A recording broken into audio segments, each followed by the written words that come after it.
2012 में जब मायावती जी मुख्यमंत्री थी तब उनकी सरकार में अंतिम समय में बड़े विवाद हुए, सरकार चली गई। फिर 17 में अखिलेश जी के साथ भी वही हुआ, बहुत सारे काम किए, फिर भी विवाद हुआ और फिर सरकार चली गई। अब इस सरकार में भी बड़ा विवाद हो रहा है, तो क्या माने कि ये जो संयोग बन रहा है वो सत्ता के जाने कि आपने धर्म से PhD किया हुआ है। अयोध्या के एक साधु महाराज हैं, उन्होंने कहा कि मोदी जी को भरमा दिया था, वशीकरण करके उनको अपने बस में कर लिया था ट्रंप ने, और उन्होंने यज्ञ वगैरह करके पूजा करके अब मोदी जी को मुक्ति दिला दी। अब मोदी जी से कोई गलती UGC जैसी नहीं होगी। इस पर आपका क्या कहना है? क्या इन चीज़ों की कोई गुंजाइश होती है? क्या आज के आधुनिक दौर में इन सब बातों पर यकीन करना कितना सही? उत्तर प्रदेश की BJP में घमासान मचा हुआ है। एक BJP का विधायक अपनी ही पार्टी के मंत्री को बंधक बना लेता है, तमाम बवाल होता है, पूरा देश एकदम चकित है, हैरान है कि आखिर ये सब हो क्या रहा है। अधिकारियों ने शंकराचार्य जी से शंकराचार्य होने का प्रमाण मांगा, अब वही शंकराचार्य उत्तर प्रदेश के CM के हिंदू होने का प्रमाण मांग रहे। इस पर क्या कि पार्टी के वयोवृद्ध नेता मोहित खान, जो 82 साल की उम्र में, जिनके ऊपर तमाम आरोप लगे, बुलडोज कर दिया गया, उनके जो घर था, जो उनका कमर्शियल स्पेस था, उसको बुलडोज कर दिया गया और फिर उनको बाइज्जत बरी कर दिया जाता है। इस पर आपका क्या कहना है? अब इस देश प्रदेश के लोग चाहते हैं इंसानियत और भाईचारे की बात हो। इस प्रदेश के लोग चाहते हैं कि हम आपस में मिलजुल करके एक होकर के आगे बढ़ें। ये भाव है इस समय समाज का। इसलिए जो भी नेता नफरत की भाषा बोलेगा, समाज उसे खारिज कर देगा। नितिन गडकरी साहब ने आजमगढ़ को बड़ी सौगात दी है और आपने पोस्ट भी किया है, धर्मेंद्र यादव जी का शुक्रिया अदा किया है और कहा है कि आजमगढ़ के सांसद ने बड़ा काम किया। अब भारतीय जनता पार्टी इसके विरोध में उतर आई। वो कह रही कि हमारे जो पूर्व सांसद रहे दिनेश लाल यादव निरहुआ जी, उन्होंने नितिन गडकरी से मांग किया था ये रिंग रोड वगैरह का, सफाई झूठा ही क्रेडिट ले। क्या सरकार में खींचतान चल रही है? जो इस तरह के दृश्य जो कल पूरे देश ने देखा, इस तरह के एकदम आम हो गया है। डिप्टी CM केशव प्रसाद मौर्य के मंच पर अयोध्या में मार पिटाई हो गई कार्यकर्ताओं में।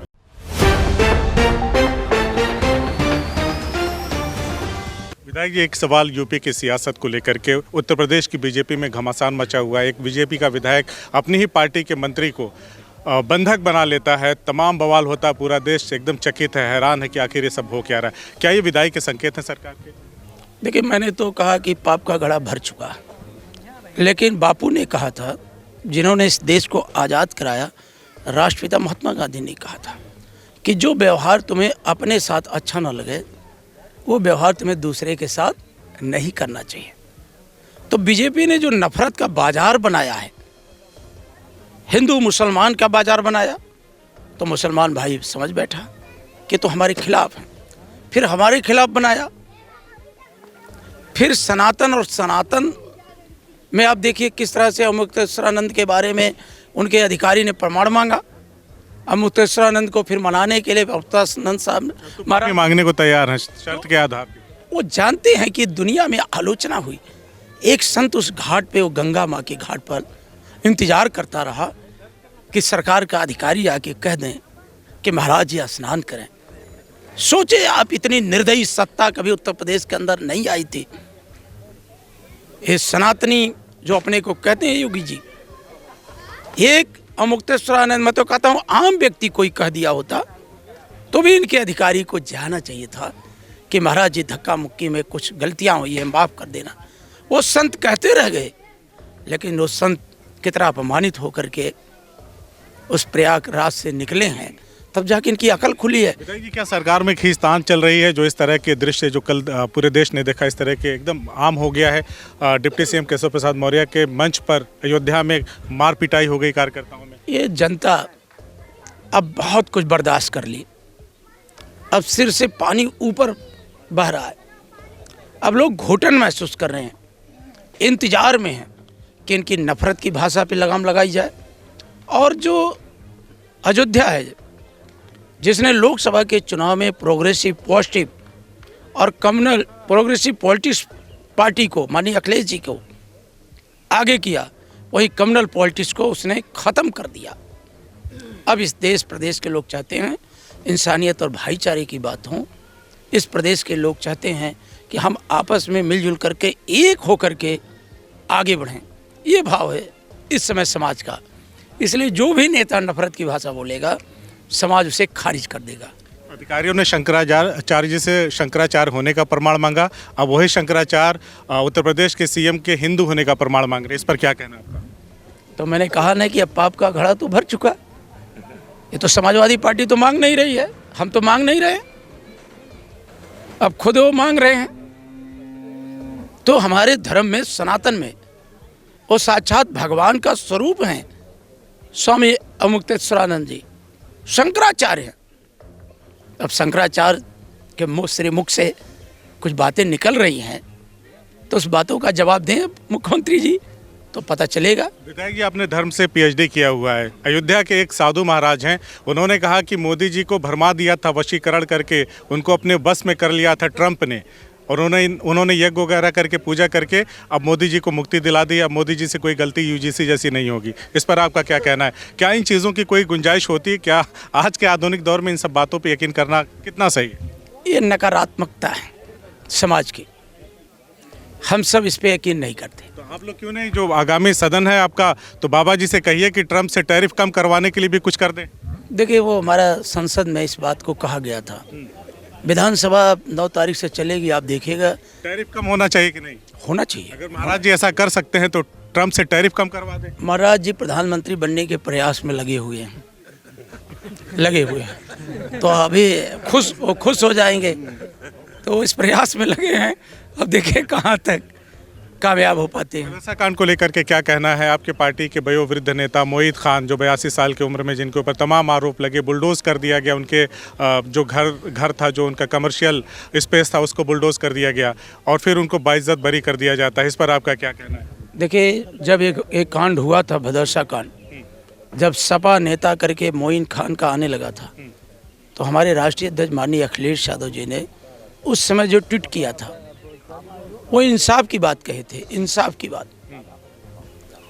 और उन्होंने जब इस तरह की बातें कही तो लोगों ने कितना उनको टोल किया, अभद्र भाषा का प्रयोग किया। और लेकिन अगल बगल के लोग जानते थे कि मोइन खान एक सच्चे हिंदुस्तानी भी हैं और एक सच्चे इंसान भी हैं। जब न्यायालय ने उन्हें बाइज्जत बरी कर दिया,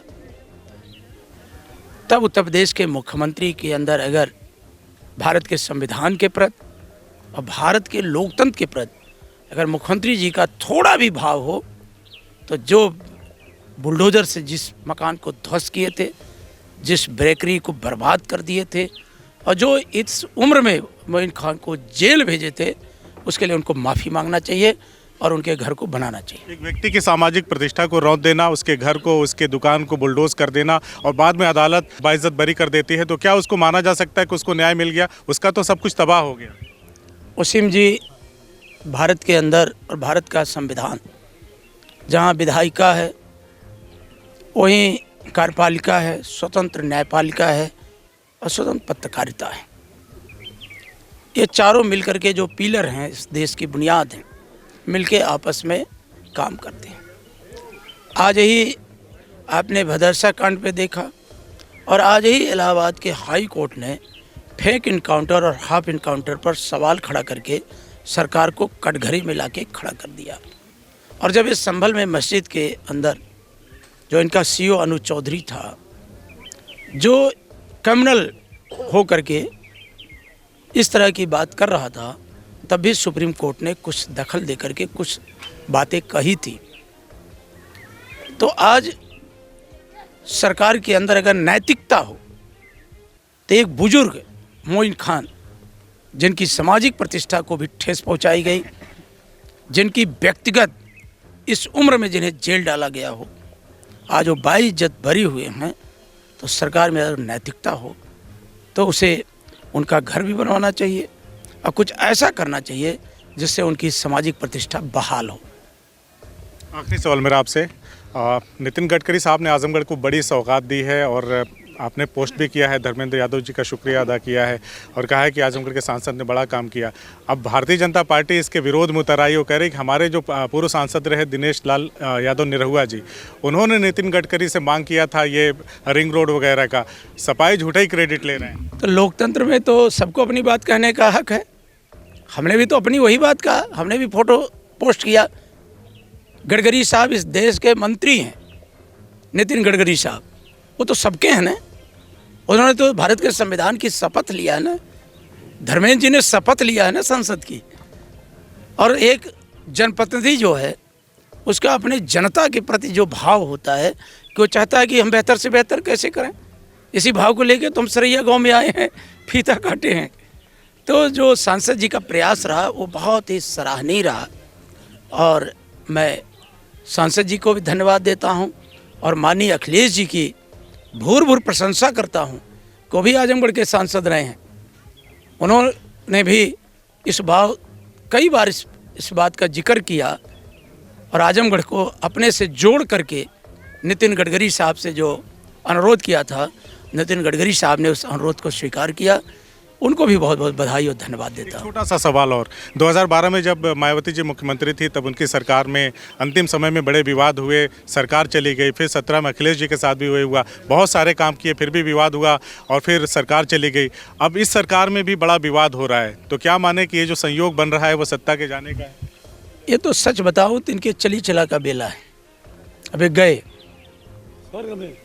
और बहुत जल्द यहाँ का युवा, किसान, नौजवान, संविधान प्रेमी सब मिलजुल करके पीडीए की इतनी मजबूत एकजुटता बनाएंगे कि भारतीय जनता पार्टी कहीं दिखाई नहीं देगी और यहाँ पे 2027 में सामाजिक न्याय के राज की स्थापना भी होगी और माननीय अखिलेश यादव प्रचंड बहुमत के साथ उत्तर प्रदेश के मुख्यमंत्री बनेंगे।